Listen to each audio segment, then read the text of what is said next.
Moi, j'ai pas fait d'école, ça c'est effectivement vrai.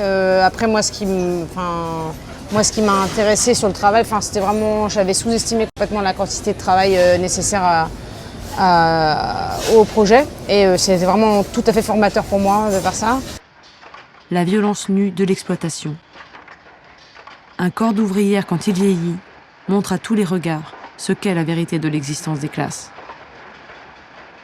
C'est vrai que dans le film, il y a beaucoup de contenu sur où on voit les femmes représentées, etc. Après, nous, on a eu des débats sur la question en interne, on va dire, sur la question de qu'est-ce qui est analysé en tant qu'oppression. Et moi, c'est quelque chose que je trouve que le film est un bon point de départ pour la réflexion, on va dire, des oppressions intersectionnelles, si on veut.